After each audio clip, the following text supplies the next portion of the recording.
My name is Peter Jacobs. I used to live in Cape Town. I've lived here for about 10 years. So I'm very feeling home here. I presently live in Thailand. I'm a CE inspector, which means I do inspection of boats, recreational crafts. So boating has been always been my life. Grew up on the sea, went to the merchant marine, and then became a boat inspector.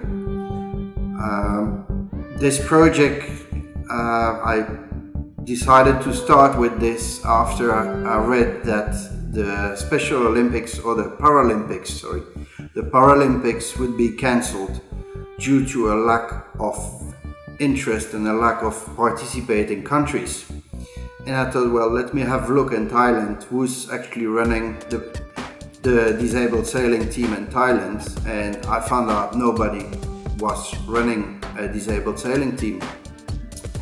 Decided to start one disabled sailing team, and then first thing that we had to deal with was buying boats.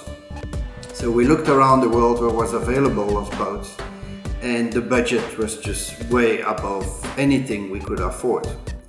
I then realized, well, that's probably the reason why you have only so few participating countries. The budget to buy like 4 or 5 adaptive boats is huge. We're talking about $20,000 for one boat. That is just way prohibitive. And that's where I started looking around at building the boats, since I had some experience with boat building schools and so. I wrote to several boat designers if they could help me with a new design. And then a few minutes later already, Alex Simonis and Martin Vogt replied that they were ready to take up the challenge. I think they still regret it today, because it's been a bit more than what they expected for sure. But we came now up with an absolutely wonderful design. I think this is really going to be a world premiere. It's going to be changing the entire world of disabled sailing, because now we finally have an affordable boat that people can build themselves or eventually have built at a very low cost price. It's a very competitive boat.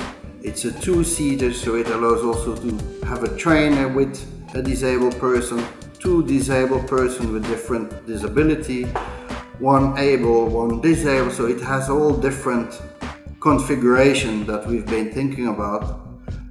There is a version for heavy quadriplegic people, which means people who are disabled up the spine, so they can only move their head, but even them can now go sailing. Sailing is fantastic for disabled people because it allows them to be on the water equal to anybody else. There is no wheelchair, they're in full control of the boat, and it gives them a total sense of freedom, which is great for them. So we're now looking already at boat number 4, which is fantastic, because in fact none of them have been launched yet, and already we have 4 boats being built around the world.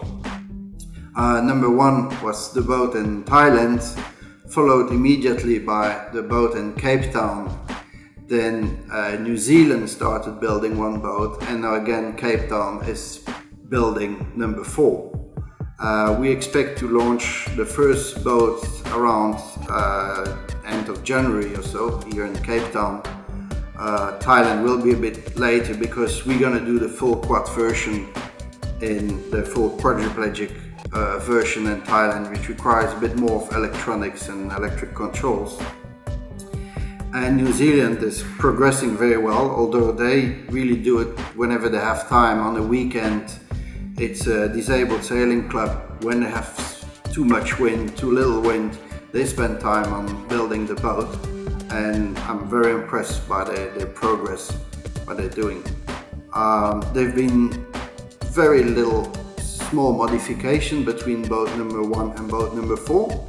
The idea is to really have 10 prototypes around the world where we can learn from and see if we have to do any changes, and then really going globally. At this stage we're talking a lot with California, who's interested in the boat. We're talking with the Netherlands, and I'm sure once the first boat will have hit the water, we will have absolutely the whole world asking for the plans. The plans are free of charge. It's an open design. We just want people to build disabled boat. That is our only interest in this project.